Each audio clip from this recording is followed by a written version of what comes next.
Okay. Yes, Yem is here. Okay. All right, you ready for call to order? All right. All right, call to order here. Council will come to order. All rise and salute the flag. I pledge allegiance to the flag of the United States of America and to the republic for which it stands, one nation, under God, indivisible, with liberty and justice for all.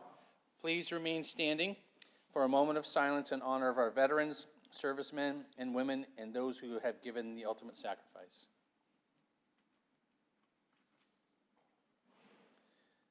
Okay.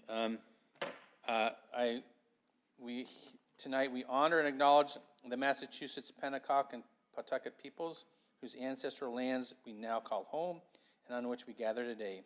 We express our gratitude to the indigenous people who have cared for this land for generations, predating European colonization and continuing to present.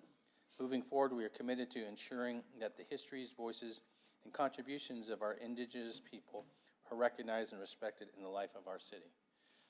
Clerk will call the roll. Councilor Cologne Hayes. Here. Councilor Condon. Here. Councilor Crowe. Here. Councilor Linehan. Here. Councilor McDonald. Here. Councilor O'Malley. Here. Councilor Seega. Here. Councilor Simonelli. Here. Councilor Spadafora. Here. Councilor Taylor. Here. Council President Winslow. Here.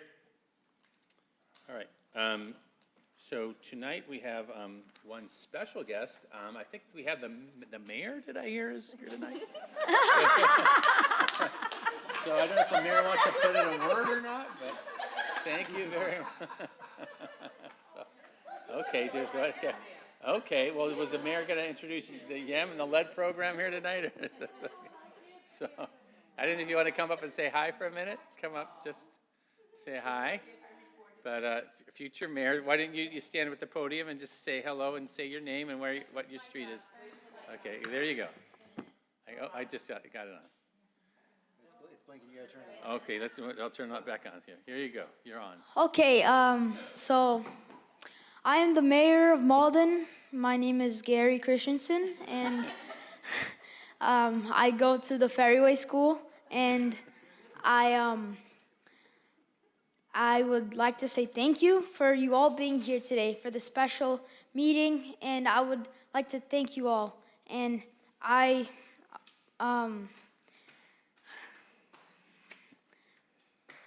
appreciate all the work you guys have done for Malden, and we want to continue this amazing and generous work, kind of, you guys. And yeah, that's all you got to say. All right, thank you. All right, thank you very much. Good. Unexpected guest here tonight. Okay. And my real name is so my real name is Daniel Pereira, and this is my mom here. Okay, thanks for bringing it. Okay. And she's an amazing woman. She works at my school, and yeah, she's a good person too. Just like me. Do we want to take a quick recess and take a quick picture with the mayor? Let's all take a quick picture with the mayor. All right. Good.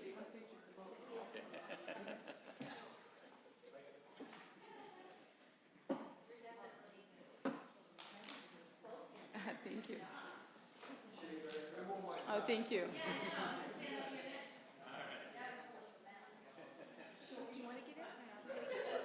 No, you guys can get it. Absolutely.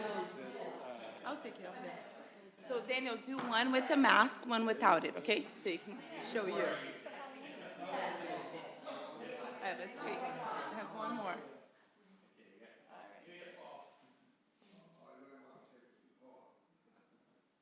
All right, Daniel, take one without it. Yeah. Much better looking. I have to agree. Thank you. He already started thinking about being married. Thank you, guys. Thank you so much. Thank you.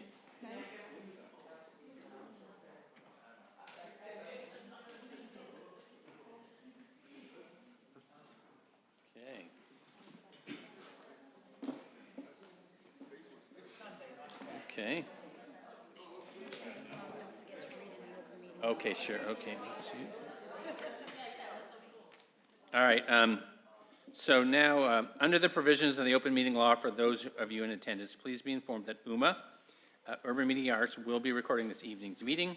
Just be aware there will be audio and video recordings of this meeting in the first order of business.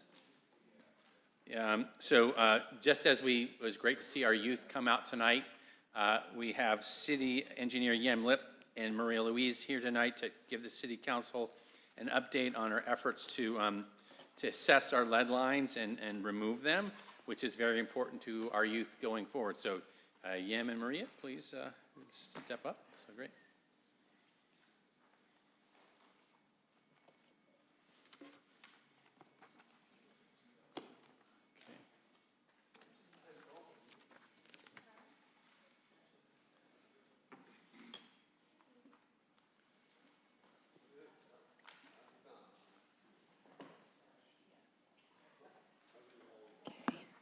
I'm going to let Yem take the lead here, so he can talk about all the initiatives that we've been working on, especially since we received ARPA funding, and give an update on exactly how much we've accomplished and where we're heading. I think that's even more important because there are new DEP regulations and EPA. So, Yem?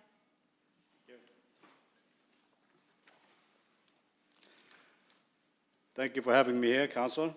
Do you want to take a few minutes to go through the slide? Sure. We don't have, you don't have a presentation for PowerPoint. You just have the handout, right? That's it. All right. Okay. Great. So.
All right. Do you just want to give a quick overview of this so that people watching on Sure. UMA can understand So- what has happened? So. In 2023, we received a grant from Mass DEP for about $1.4 million, and we utilized that money to hire Fuss & O'Neill to help us with the inventory and to update our GIS. In October 2020 of this year, we submit the plan. I don't have the plan with me, but it's a good-sized report. And along with the submission, we mail to all our residents who has lead lines in their connected to their houses. Any resident with unknowns, which we have about 800 left of residents with unknown line that connected their properties. We mail to even property with galvanized pipes, letting them know how to address if they feel they have any concern with the water, they call us. We provide bottles for samples. We provide filter. So should the result come in high, we provide the resident with filter and we put them on the priority list to get replaced. So that was done as of October of this year, which was required by DEP. And so to date, as of this week, we completed 301 lead lines today, which is about 150 more than what was required by the consent order. And we the mayor's office, and including Chuck Rannigan and I met with MWRA in November to discuss the replacement program with them. And they want to see us speed up our program a bit more. We're required to come up with a 10-year plan to replace all the lead lines in the city, and they want to see that we can complete everything by 2032, which is a little faster than what is required. What that equates to is it's about 370 lines per year that we need to do, and the total, present value, total cost to replace all our lead lines is about $25 million. So we can see what that costs per year. So for this past couple of years, I'm in the subcommittee with Council Winslow and Isaac on the ARPA water sewer committees, and we utilize quite a bit of money to replace our lead lines. We replaced about 300 per year for the past 2 years, and in addition to the ARPA money, we also received the grant from EPA for $4 million to be expended by 2026. We've been using that money to offset the replacement cost. And going forward, we're looking to utilize MWRA lead line money, which they can provide to us for 25% grant and 75% 0% interest loan. And also we're looking to obtain grant through EPA, the WIN grant, anywhere between $2 million and $10 million for a 4-year program. And if you have any questions, I guess I can take questions or comments. Okay, let's see, Councilor O'Malley had that light on, so great. So, Yem, thank you for this. I do want to say that the city and the mayor's office and the engineering department has really done yeoman's work to get this prioritized. So I do want to applaud the work that the city has done. We've really come a very long way, and we've removed a tremendous amount of lead service lines. One of the questions I had was, it's great that the MWRA is encouraging us to go above and beyond. Are they providing any financial resources to enable us to do that? And if so, what does that look like? And then the other question, you said $25 million to do all of the rest of our lead service lines. Is that both public and private, or is that just the cost for the public side? So if you look and sheet, if you look at the matrix, sheet 2, we have on the public side, if you look under the lead items, we have 1,400 of lead lines on the public side, and on the private side, which is on the column, on the columns, we have another 1,200. And we are required to remove both public and private. Private meaning from the sidewalk to the meter, and the public side would be from the sidewalk to the water main. Just to clarify, our community is required to do that, but the cost to do that might be on the homeowner for the private side. We have some resources for people who are income eligible, right? I'm seeing, correct. Yes, so we're targeting the public side to replace all the public side, and the private side, we do have the ordinance in place where if anybody, you're selling your house, you have to replace the private side, and then we would go in and replace the public side. Thank you for all your hard work. I really appreciate it. Thank you. Thank you. Councilor McDonald. Yeah, thank you so much, Yem. Always appreciate the updates here. This is definitely one of the things that I know I get asked about by residents. I do think there's some awareness, at this point, because we've been successful in building that awareness, that there are lead service lines all over the city. So just to recap from Councilor O'Malley's question, that $25 million is like the total liability to replace all the lines. Some of that will likely be paid by homeowners.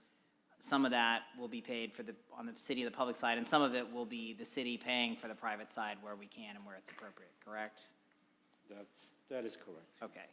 So I think it would be helpful, at least for me, maybe not at this moment, but to just be able to see the progress that we've made over time. Because I think it's important for the community to see that, you know, we're chipping away at this every year. You know, it's another 250, 300 lines, and how much we've spent on that, if we can know that, because I know we've gotten earmarks and we spent ARPA funds. So I think it's just helpful to know, you know, for the record, like if we do this next year, how much we've spent so that we can share that with folks who ask about it. Can you just clarify this last point about the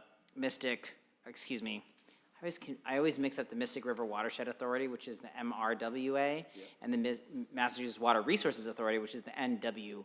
Correct. But nonetheless, that's my problem. So they have programs to help fund this that are 75%, 0% loan, 25% grant. Do we have such an award right now, or is that a future program we could tap into? We currently have $500,000 that we borrowed for this year and next year.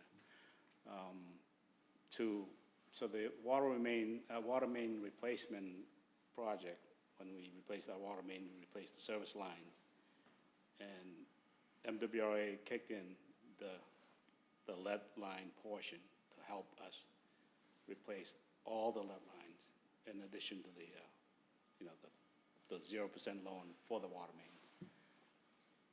Provided we replace full relay, if it's a public side, then replace the public side. If it's public and private, we replace both. So we do have that program now, and we're looking to, increase that. So we could get more resources from the MWRA to accelerate this. So Correct. what are the barriers to accelerating the program? Like, is it just a straight money question and we could hire more people and do more stuff if we had more money? It's money, and it required staff, requires additional help. Again, how much do you want to disrupt the city? We try to minimize the disruption by, if we go in there to pave the road, we replace service line, we replace the main, and maybe National Grid do their things, and then we pave the road. So some roads have two, some roads have more than two, and we try to restore the road as best as possible. But if we have a short road with 10 lines, now the road needs to be replaced, need to be paved. So there's that part of the cost. So do you feel confident that we can meet the 2032 expectation? Like, if we could find the resources, could we do it logistically? I think we can. We've done in the past 3 years about 300 per year, and they're looking for us to increase to 370 per year. That's another contract that we need to hire. Okay, well, I will speak for myself in saying I would love to know any way that this council can support that acceleration. And my final question was, so is the work here primarily, it's contracted, there's a third-party contractor that does the work? Or do we do, how much of it gets done by city staff? So in-house, like this year, in-house, we replaced about 25, 27 lines. The ordinance resulted in about 45 replacement. That's private side contractors, and that's going to slow down. We have 4 contractors. The total to about 200 and change of lead lines. So the bulk of the work is done by contract. Got it. And would it be helpful or quicker or more cost efficient to bring on more staff and use less contractors to accelerate this? I think it has to be shopped out. I think we're doing as efficient and as productive as possible between what we can do in-house and what we can do, with contract work. At this point, we don't do any private job with our in-house staff. It's only within the roadway. Got it. All right, thank you. Really appreciate the update. All right, Councilor Colin Hayes, and then it'll be Councilor Condon. Oh, thank you. So thank you for the update, and I can attest to the fact that you did send out letters because unfortunately we received one. So I do have some questions. I just want to repeat back what I thought I heard, that where the city is requiring to remove the lead from the street to the house, but as a homeowner, we have some options on how to do that. So who would we contact? Is that in the letter? I can't remember if that was in the letter. Do they contact your office to see if there's like grants available? Who's, how do we go about that? Yeah, they can contact my office. Your office, And okay. we do have approved contractor if they want to expedite the work. Okay. And if they can wait, then obviously at some point, we will get there. Okay. And when you just said that it's required, are there any like penalties if someone comes and let's just say like, all right, we're going to try and get this done in our house? Is there somebody checking up to say like you have this amount of time to replace lines, or is that on the homeowner? Well, the city, as the water provider, will require to replace in 10 years In 10 all years? the lead lines. All the, okay. We have to come up with a way to remove them. Okay. And then you mentioned the MWRA had some grants. Was that for the city grants to help replace, not for like residents? The grant is for the city to use, and, I mean, there could be options of, other cities have used a way to incentivize. That's a little harder to manage. Yeah. There's different options. Okay, because I think when you were saying that the MWRA wants us to move faster, and to Counselor O'Malley's point, are they offering us stuff to help move that faster? That would be like, grants would be one way, we're hoping. But that's exactly what Okay. they're saying. They're giving us 25% grant and Okay. 75% loan, 0% interest loan to be paid Oh. back in 10 years. Okay, all right. And so if anyone's listening out there now and you received one of these letters, hopefully on the bottom there's somewhere you can contact, or they can contact your office for more info. Okay, thank you so much. So I have Councilor Condon up next. Did you just want to make a comment, or did you? What?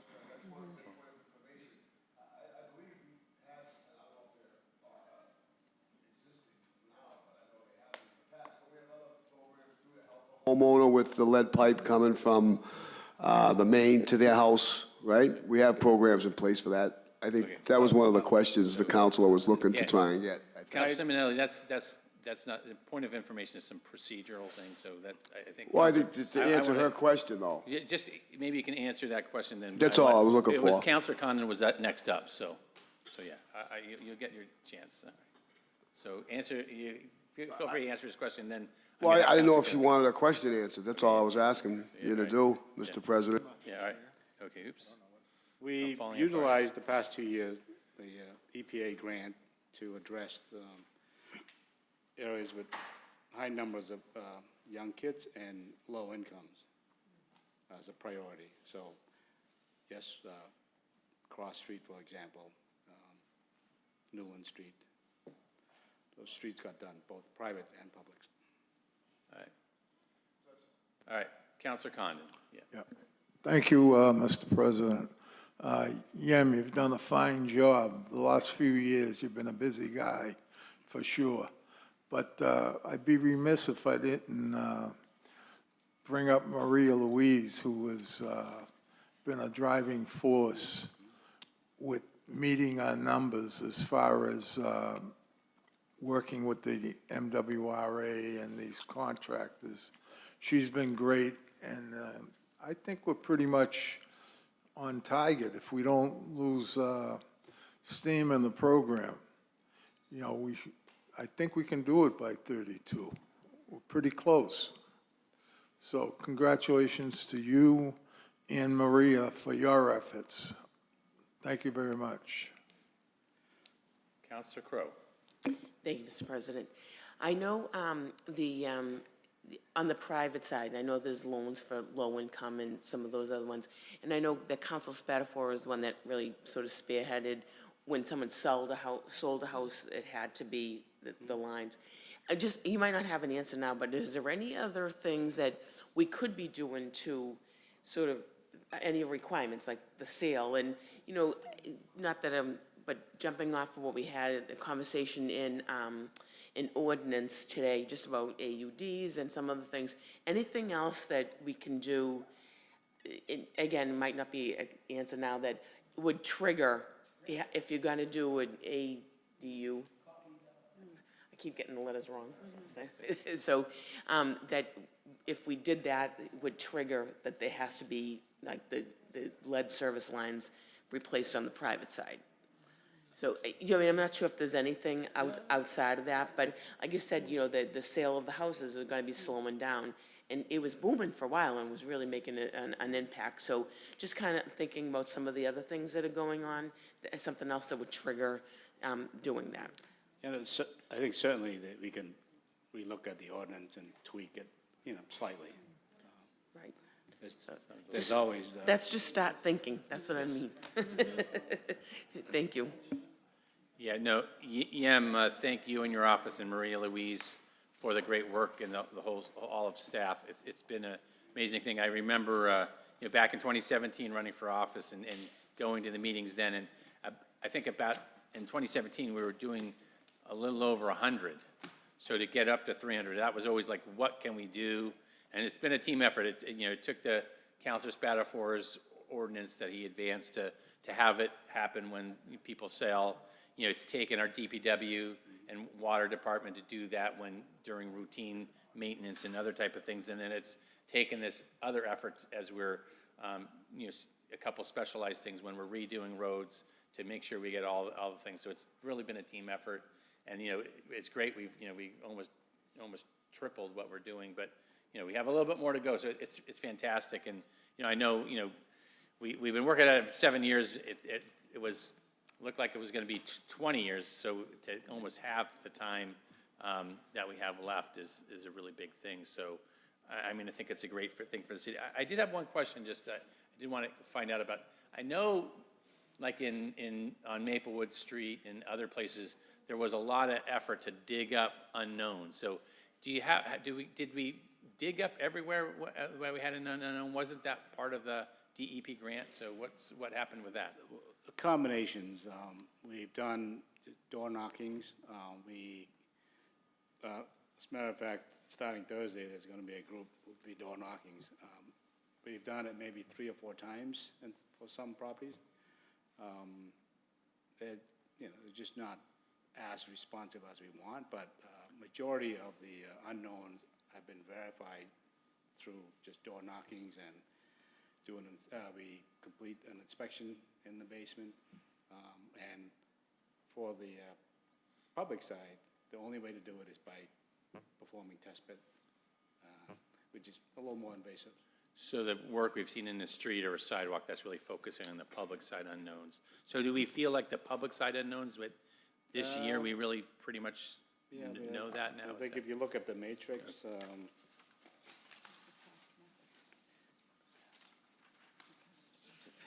what did we do, 32 this year? Is that?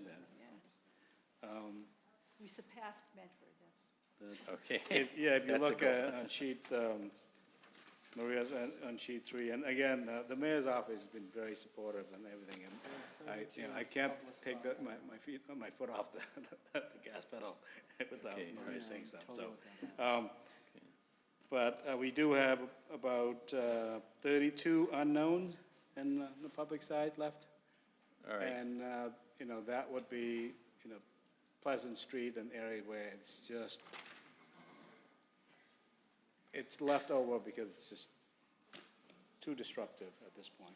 So then on the matrix, this says private side, I'm looking down, it says unknown. Yep. So is that, those were unknowns before, and then we determined what, 429 are copper and 252 are lead, is that the result? Is that what this So, matrix is showing? the private side is 429 unknown, and the public side is copper, if you follow to the, Oh, okay, so the unknown is, okay.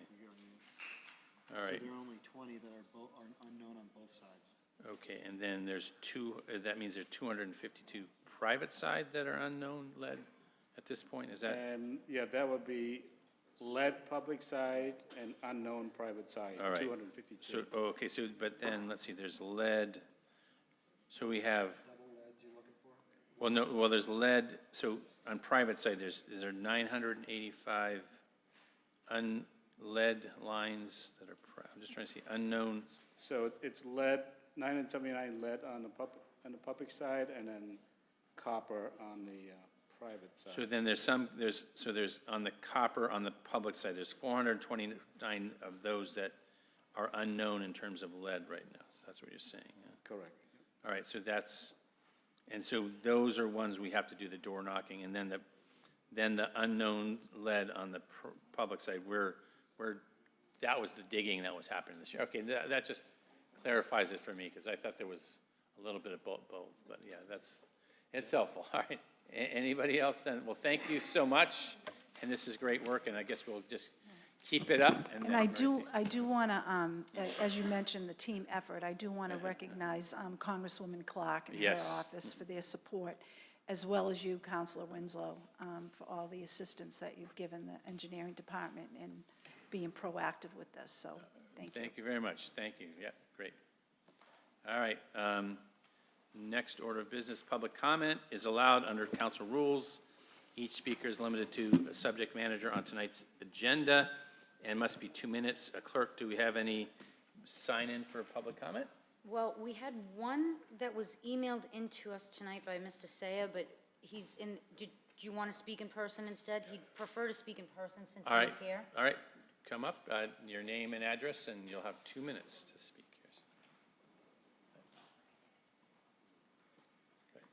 I don't have to press the button, right? It's lit, so yeah, go ahead. Yep. So my name is John Saya from 37 Pierce Street, Malden, Massachusetts. And I just want to speak towards Councilor McDonald's file 42624 with the $2.5 million recommended appropriation for Maplewood Park. So my recommendation is that the council put it back to the Finance Committee. I just received earlier today a public record request for the document that's a probable opinion, for the opinion of probable cost for $2.5 million. So I was just thinking if the city council, I was thinking the discussion would be a lot more informed if the council knew what the itemized expenses were in that document. I know there's a long discussion that I think that could be taking place in the Finance Committee. There's two minutes isn't enough to bring it all up right now.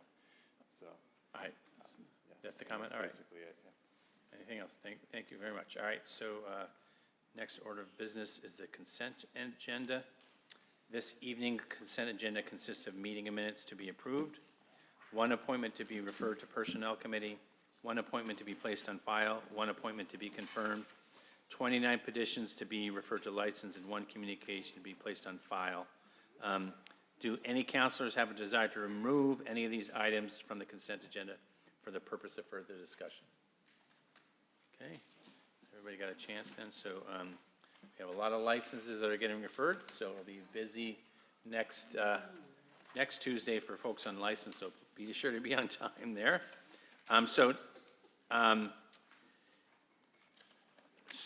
Not hearing any and seeing any objections to the consent agenda on Councilor Simonelli's motion to approve the consent agenda, seconded by Councilor Crowe. All those in, do we need to take a roll call on this? We do, or- because okay. we have an appointment. So clerk will call the roll. Councilor Cologne Hayes? Yes. Councilor Condon? Yes. Councilor Crowe? Yes. Councilor Linehan? Yes. Councilor McDonald? Yes. Councilor O'Malley? Yes. Councilor Seega? Yes. Councilor Simonelli? Yes. Councilor Spatafora? Yes. Councilor Taylor? Yes. Council President Winslow? Yes, the items on the consent agenda are hereby approved. All right, next order of business, motion, order, and resolutions. Clerk will read the paper. Okay, so we first have the committee report from the Rules and, the Charter Review Committee. So let me see. So what I first want to do is we have actually committee reports, with paper 48224, which is the committee report from the Standing Committee on the Charter Review. So is there any objection to changing the order of business so we can take that paper out of order? I think you can do it. All right. Well, I can, but does anybody object? Otherwise, there's no objection. All right, so we're going to take, so just clerk will read the. Paper 482-24, Committee Report, the Standing Committee on Charter Review, to whom was referred Paper 418, Series of 2024. Having considered the same, make the following report. Committee recommends the Council ask the Solicitor's Office to draft a Home Rule Petition consistent with the memo presented with Paper 418-24 for the Council's review and consideration. The committee further recommends the Council refer to Paper 443-24 to the Rules and Ordinance Committee to consider setting forth proposed ordinance changes consistent with the memo presented with Paper 418-24. All right, so on Councilor O'Malley's motion to accept the committee report, seconded by Councilor Taylor, all those in favor say aye. Aye. So the committee report is made. So I'm going to hand Councilor O'Malley the gavel so I can talk about the paper. So clerk will read the paper now? Sure. So, yeah. Paper 443-24, be it ordained by the Malden City Council that the Code of the City of Malden is hereby amended as noted in the body of said paper, effective upon the successful passage of a Home Rule Petition approving corresponding amendments to the city charter. All right, so so as many of you did attend, we had Charter Review Committee meetings the last couple weeks, and many of you were there. So as you recall, back in the springtime, we were looking to do basically a whole new city charter. That discussion stalled out because it was just a lot to handle. The mayor's office came back last month and said, let's maybe do a simplified first step charter review. So that was what was referred to committee. The committee reviewed a paper prepared by Ron Hogan. So that's what's referred to as the paper 41824. So that was basically the communication from the mayor laying out key provisions of the charter that were kind of the most urgent to address. And so the Charter Review Committee did review both those sections of the charter that would be essentially what we would be doing is striking parts of the charter and then replacing those with new ordinance provisions. So we discussed those. The committee, we had a good discussion, but I think generally the committee appreciated the approach, and that what made most sense is to take the step of having our solicitor's office take the step of drafting the Home Rule Petition, so that would come back to the council to review and approve, and the mayor to sign, send to the legislature.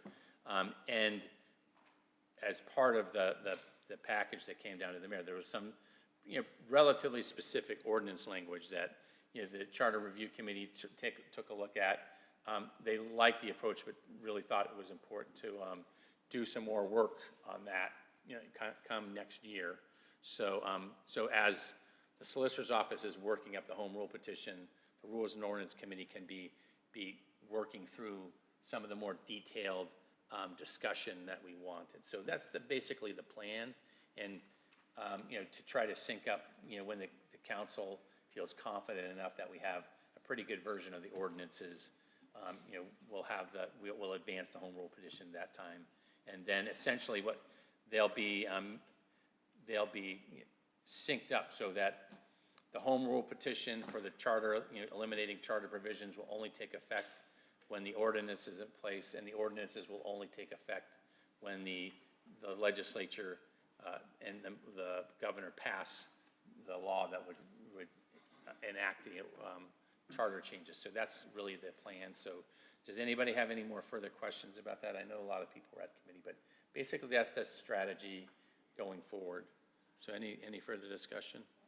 So I mean, otherwise, I guess it's this, so this paper, 44324, would essentially be, Carolyn and I worked on the draft ordinances. So this is basically to refer the draft ordinance changes to rules and ordinance so they can be taken up next year. And then, you know, we'll already have been acting and having the solicitor's office do this. So this 44324 is the draft, the ordinances that will go to the ordinance committee and be taken up by the ordinance committee next year. So any questions on that? Let's see, Councilor O'Malley. Yeah, no, I don't have any questions. I was just going to ask, are there any motions on this that you'd like to take up? So, I mean, the motion, what we need to do right now is just make the motion to refer this paper 44324 to the Rules and Ordinance Committee to advance the rules and the ordinances, the draft ordinances to the Rules and Ordinance Committee so the City Council can work on its part, so. Does the 482 need to be acted upon? 48224. Or is that being passed, or?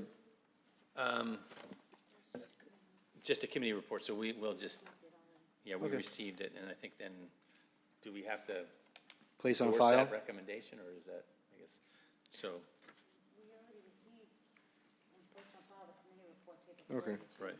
Now we just have to refer paper 443. So I guess we're just referring paper 44324 to the Okay. ordinance committee, and then I guess as council, president, we will refer the committee report to the solicitor's office, so. Yeah, all right, so on Councilor Simonelli's motion to refer paper 44324 to the Rules and Ordinance Committee, seconded by Councilor Linehan. All those in favor say aye. Aye. Any opposed? All right, so that paper is referred, and then we will also be following up with the solicitor's office. And what will happen, then the solicitor's office will develop the home rule petition. They will send that back, and that'll have its a paper number as well. So I think ultimately the ordinance we pass will refer to the home rule petition paper number and vice versa or something. That's what we're trying to do. So that's those things are taken care of. All right. So okay. Point of information, Councilor O'Malley. Let me see. Yep. Go ahead. Let's see. Yeah. I apologize. I'm reading, so paper 482 says that the committee recommends the council ask the solicitor's office to draft.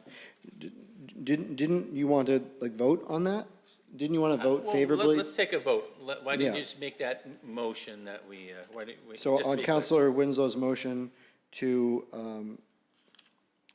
adopt the committee report or accept No, the committee report? we've accepted the committee report, so I think it's just to take that action to, right, so. On Councilor, yes. So, On Councilor Winslow's motion to request the solicitor's office to draft a home rule petition consistent with paper 482-24. Is there a second? On Councilor Simonelli, all those in favor, please say aye. aye. Any opposed? That has been passed unanimously. Sorry for usurping your pro tem. No, you're- Sorry. All right, so those papers have passed, so we go on to the next order of business then, so, all right. Paper 478-24, committee report. The Standing Committee on Rules and Ordinance, to whom was referred papers 432 and 434, series of 2024, having considered the same, make the following report. Committee recommends both papers out favorably to the full council as amended.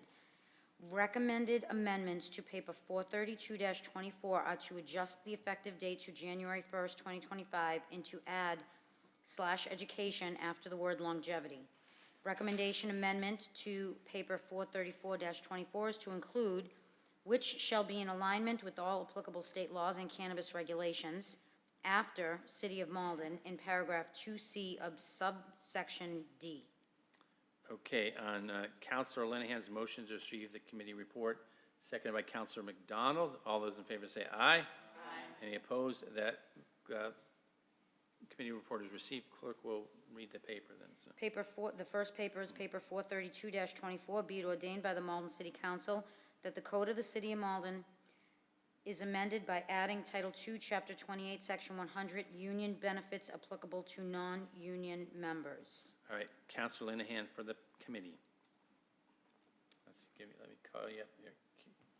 All right. Thank you, Mr. President. So this paper is really to enact parity in benefits between our union and non-union staff in City Hall. It really covers sick, vacation, longevity, and then, as the amendment stated, we added education just to make it clear, because there is an education bonus in addition to longevity pay that they can experience. So we wanted to make that clear and consistent, and then we also fixed a typo just to make the year correct. The way it was worded, it said this year, which would have made it retroactive, and we would actually like it to go in effect January 1 of 2025, and it was recommended favorably unanimously. Okay, thank you. And just, one of the things I asked both the clerk and the mayor's office about was, sometimes we have papers come this time of year that we change the salary schedule, and there's some, back pay. So we sometimes, on an ordinance like this, we will expedite it, but there's no really, there's not any retroactive pay or benefits that are hanging in line. So I didn't think we need to do anything to expedite this other than, enroll. So I just clarify that. So, all right. And so on Councilor Linehan's motion to enroll or is there any questions on this, or just? So on Councilor Linehan's motion to enroll the ordinance, seconded by Councilor O'Malley? What?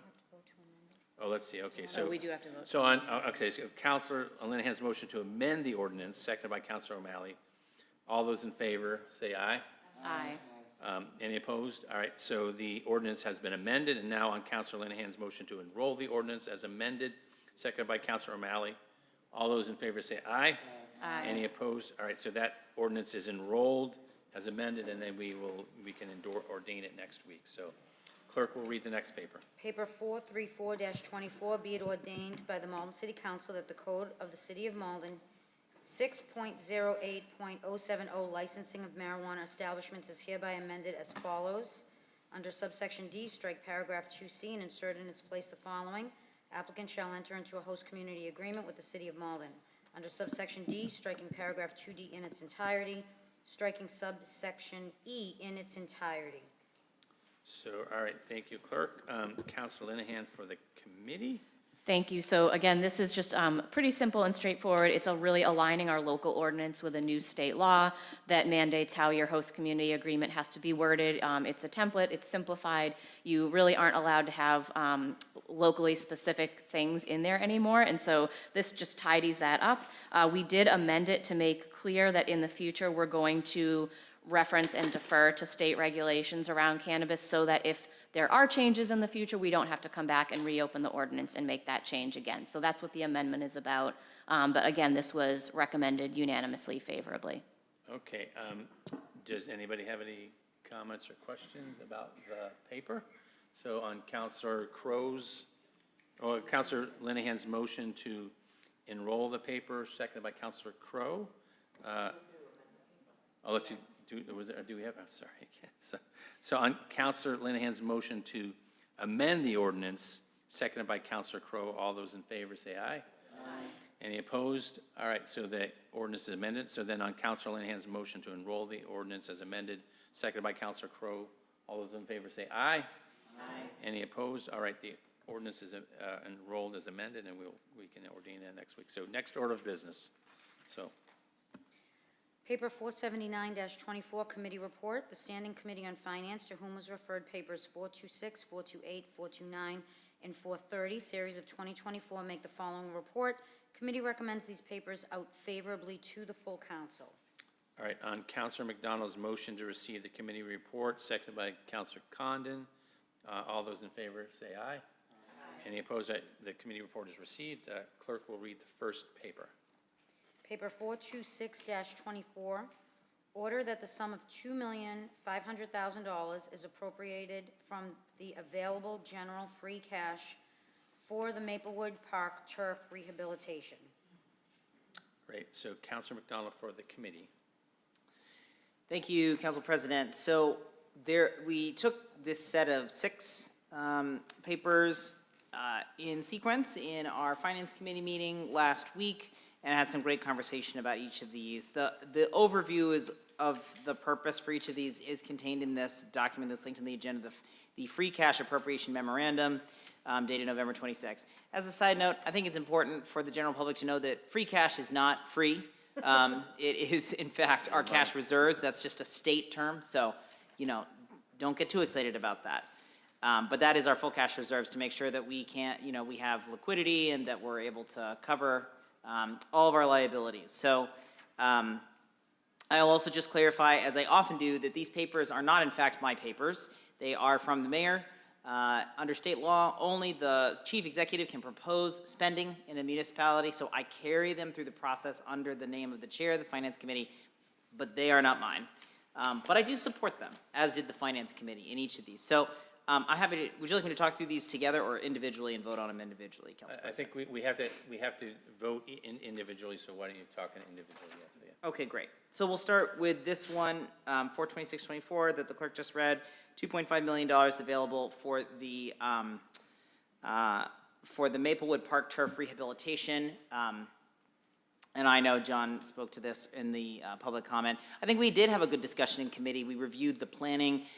It's true that the planning for this project actually took place a few years ago, and those plans have been updated in conversation with the rec department and the ward councilor and I was very excited to see this, be able to not only replace the turf that is end of life, but add in a full-size or near full-size field for soccer and lacrosse and these kinds of things that are really hard. You can't do them on a baseball field. So they somehow managed to get that in design. I think that's key for our portfolio of youth sports facilities around the city.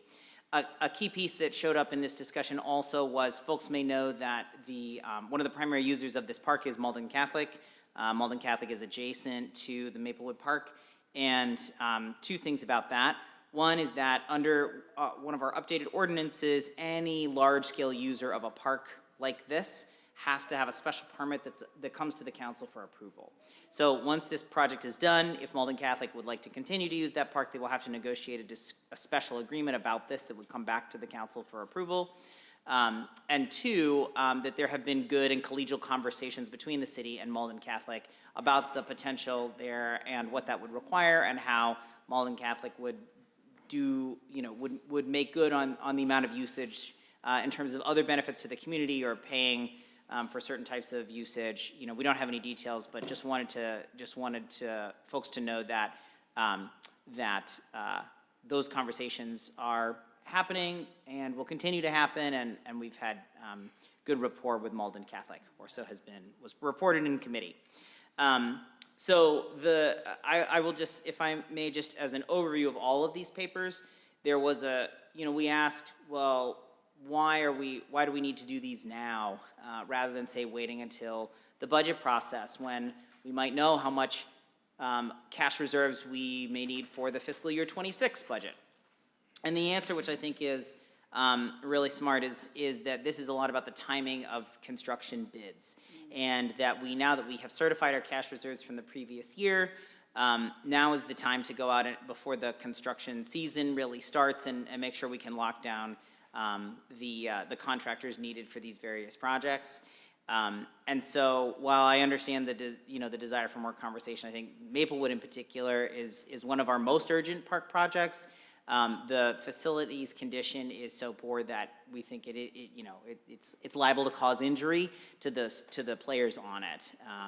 And so, as we know, turf has to be replaced. It has an end of life, and Maplewood has reached it, and we've had that flagged as at a point of at the concern point, not the cosmetic point, but at the safety point by our consultants. So we just had a good conversation, and folks, those were the points that came through that folks wanted to discuss, and had unanimously recommended the adoption of this financial order. All right. Any questions from counselors? All right. So on Counselor Simonelli's motion to adopt this paper, seconded by Counselor McDonald, clerk will call the roll. Counselor Cologne Hayes. Yes. Counselor Condon. Yes. Counselor Crowe. Yes. Counselor Linehan? Yes. Counselor McDonald? Yes. Counselor O'Malley? Yes. Counselor Seega? Yes. Counselor Simonelli? Yes. Counselor Spatafora? Yes. Counselor Taylor? Yes. Council President Winslow? Yes, so that order is adopted. Clerk will read the next paper. Paper 428-24, order that the sum of $300,000 is appropriated from available general fund free cash for traffic calming initiatives. So Councilor McDonald for the paper again. Thank you. This was one that I know I was very happy to see the mayor propose, and a lot of my colleagues were as well. So traffic calming initiatives are really about helping to slow down cars on our residential streets. We certainly hear a lot about concern. Is it safe to cross the road? We hear it from families, people with strollers, wheelchairs, our seniors. I live on a busy street, and cars come roaring down it. And I know this is a problem in literally every ward across the city. So $300,000 does not fix all of those problems, but it does give us enough to actually do the kinds of pilot projects we've been talking about. The city's in the process of hiring for the vacant transportation planner position. This will give them some money to work with. So just to give you a sense, like a speed bump, for example, might be $10,000, $15,000. A raised redoing an intersection costs well into the six figures. So it's not, again, it's not all the money, but I think it's enough that we can get a good range of projects actually down on the roads, and having this money ready to go when we have someone who can pick up that portfolio is going to be excellent, and I hope that we will invest more in the future. I will just say for this one and the next paper, there's no magic number. There's no magic to these numbers. They're just the ones that were proposed looking at the overall available resources. So I think the Finance Committee agreed this is at least a good place to start. Okay. Any discussions? Yeah, no, I mean, I think this is a great step. I know the mayor has been, very conservative about starting down this path because we know there's a street in every one of our wards or more that people really want to see something like this. But it is starting it and getting familiar with it and getting that's an important step. I even saw that today there was a new report about, because vehicles are taller than there used to be, there's a lot more risk to pedestrians and cyclists from being struck by cars even at less speed. So, this council, a lot of our councilors voted for this, the Drive 25 campaign. They're saying that for larger vehicles, 25 miles an hour may not be safe enough. So having to have streets where people really seriously take the speed limit seriously is an important thing. So starting down this path is important. Councilor O'Malley. Yeah, I just want to speak in favor of this proposal, and I'm sure that the city and OSPCD is looking at these funds and how they can best leverage. I know there are a lot of grants out there, like shared streets and spaces, and oftentimes these grants require local matching funds. So if there's ways that we can turn this $300,000 into $1 million by using it as a match for a grant, I think that Becca and the team at OSPCD will be doing that. So I think this is a great thing to support. Thank you. Great, Councilor O'Malley. All right. So on Councilor McDonald's motion to approve the paper, seconded by Councilor Taylor, clerk will call the roll. Councilor Cologne Hayes. Yes. Councilor Condon. Yes. Councilor Crowe. Yes. Councilor Linehan. Yes. Councilor McDonald. Yes. Councilor O'Malley. Yes. Councilor Seega. Yes. Councilor Simonelli. Yes. Councilor Spatafora. Yes. Councilor Taylor. Yes. Council President Winslow. Councilor Winslow, yes, that paper is approved. Clerk will read the next paper, thanks. Paper 429-24, order that the sum of $2 million is appropriated from available general fund free cash for road construction. So Councilor McDonald for the paper. Yeah, thank you. So again, this is a round number because there is $37 million required to repave all of our roads to get them up to excellent condition. It's not something we can do in a year. So the question is, how much can we take a bite out of that in each given year? I do just want to note, as we talked in committee, the nature of road repair and construction is that the further behind you get, the more expensive it is to replace. Because if it's just, if it's just one crack in the road, you can patch it. The next stage is you have to pull the top layer off and mill it and repave it. That's the next tier up. When the road gets so bad that you can't do that anymore, then you have to rip the whole thing up and start again. And that's much, much more expensive. So it is not only about the fact that this is a very popular program and residents are, excited in every neighborhood to get new pavement and better roads and streets, and that's better for everyone and whatever, even, for cars, yes, and trucks and bikes and scooters and everybody else.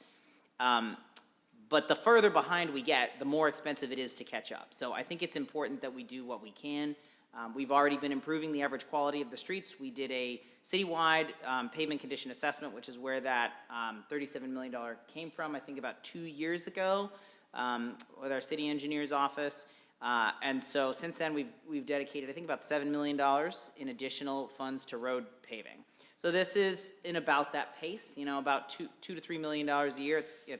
It's on the conservative side compared to the last couple years, since ARPA and things have gone away, but it's keeping up a bit. We do get about $1 million in road repaving money from the state every year, which is formula driven, which is not enough. And we do get roads paved when they're a part of other types of projects, like utility projects or replacing water mains, and we try to coordinate with that as best as possible. But this is additional, and so, I think it varies how many individual streets based on the length of the street, based on the condition of the street, and all these other factors. But, we've been doing a dozen or 2 dozen streets a year here, and I think so we want to be able to keep up that pace. So All right. we comments had from unanimous support from the All Finance right, Committee. great. So on Counselor McDonald's motion to approve this order, seconded by Counselor Sika, clerk will call the roll. Counselor Cologne Hayes. Counselor Condon. Counselor Crowe. Counselor Linehan. Yes. Counselor McDonald. Yes. Counselor O'Malley. Counselor Sika. Counselor Simonelli. Counselor Spatafora. Counselor Taylor. Council President Winslow. Yes, that order is adopted. Clerk will call the next order. Paper 430-24, order that the sum of $1,500,000 is appropriated from available general fund free cash for parking garage improvements. All right, Counselor McDonald for the committee. So we have 2 large parking garages. They're owned by the city. They were formerly owned by the Malden Redevelopment Authority, but when the MRA merged into the city, 2 years ago, those garages came to be owned by the city. And those garages came with a significant amount of delayed maintenance. And so this is another area where, again, we've been just biting off as much as we can year over year. Folks will remember, particularly in the central garage, so not the Jackson Street, but the one that's, down by Faces Brewery, was just really, there was all kinds of repair work happening there, and it was hard to get through. That was just to stabilize the garage, but there's a long way to go, again, to do the preventative maintenance as well so that we don't get behind. Water doesn't get into the concrete, which can be just, catastrophic over time.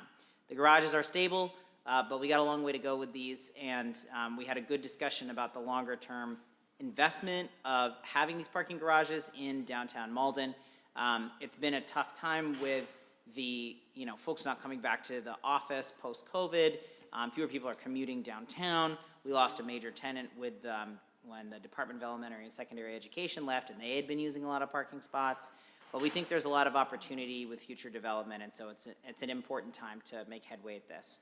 The $1.5 million figure is, kind of the lowest amount, the lowest rough amount we could do that's basically worth our time to bid and worth the contractor's time to do some actual work on both of the garages. There's much more that could be done, so that is the recommended amount, and that was unanimously supported by the Finance Committee. Any counselor have any questions on that? Otherwise, on Counselor McDonald's motion to approve the order, seconded by Counselor Simonelli. Clerk will call the roll. Counselor Cologne Hayes. Counselor Condon. Counselor Crowe. Counselor Linehan. Counselor McDonald. Yes. Counselor O'Malley. Counselor Sika. Counselor Simonelli. Counselor Spatafora. Counselor Taylor. Council President Winslow. Yes, so that paper is adopted. I think it is, why don't we skip down to paper 42724? So clerk, could you read that next, 42724? 24. So, The final financial paper. You don't want to read the committee report that came with it before you introduce that paper? well, let's introduce the committee report and then we can, yeah, so. Paper 481-24, Committee Report, the Standing Committee on Finance, to whom was referred Paper 427, Series of 2024. Having considered the same, make the following reports. So on Counselor McDonald's motion to receive the committee report, seconded by Counselor O'Malley, all those say aye. Any opposed? The committee report was received. Clerk will read the paper. Paper 427-24, order that the sum of $500,000 is appropriated from available general fund free cash for the restoration of the Salemwood School Plaza. All right, so Counselor McDonald for the paper. Well, I don't know about you, but it just feels so good to do delayed maintenance. I mean, there's nothing like parking garages and paving, and so in that vein, let's talk about concrete.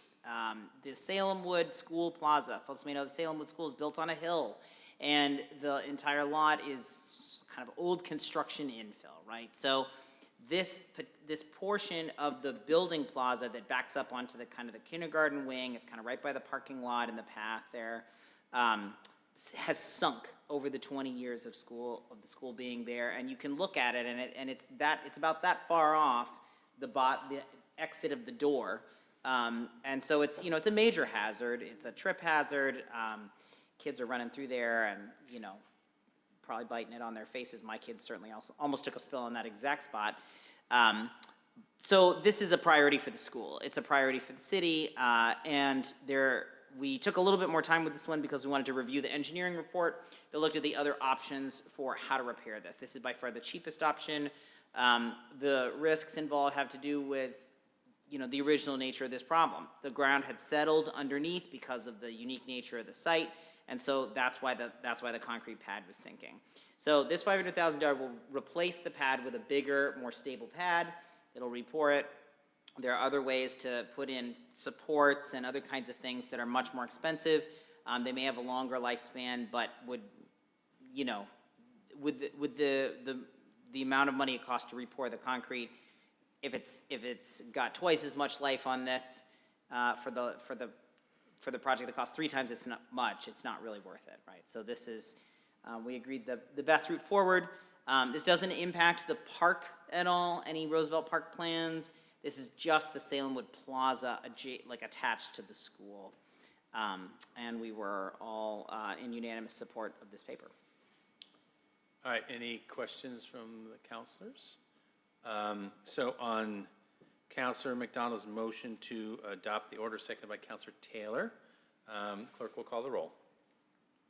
Counselor Cologne Hayes. Yes. Counselor Condon. Yes. Counselor Crowe. Yes. Counselor Linehan. Yes. Counselor McDonald. Yes. Counselor O'Malley. Yes. Counselor Seega. Yes. Counselor Simonelli. Yes. Counselor Spatafora. Yes. Counselor Taylor. Yes. Council President Winslow. Yes, that order is adopted, so let's go back to this regular order. Clerk will read the next paper. Let's see, do we have a committee report and then, all right. So, yeah. Paper 480-24, Committee Report, the Standing Committee on Finance, to whom was referred Paper 425, Series of 2024. Having considered the same, make the following report. All right, on Counselor McDonald's motion to receive the committee report, seconded by Counselor Spatafora, all those in favor say aye. Aye. Any opposed? All right, so the committee report is received. Clerk will read the paper. Paper 425-24, order that the City of Malden accepts the provisions of MGL Chapter 200A, Section 9A, relative to disposition of abandoned funds by city or town. Notice of period during which funds may be claimed. City Treasurer authorized to hear claims, appeal, disbursement. Sponsors, Carrie McDonald. All right, Counselor McDonald for the paper. Thank you, Council President. So while this is not financial order, it is also not a paper that originates from me. I am just carrying it as the finance chair. It's one that originates from our treasurer. And he was good enough to bring to us the fact that the state has recently updated the laws around tax title. So when you owe back taxes and the city has to intervene and sell, seize the property or sell the property. Occasionally, after all of that process, the property is unclaimed, or what's left of the assets after the back taxes and the cost of the pursuing that and the court costs and all that have been paid.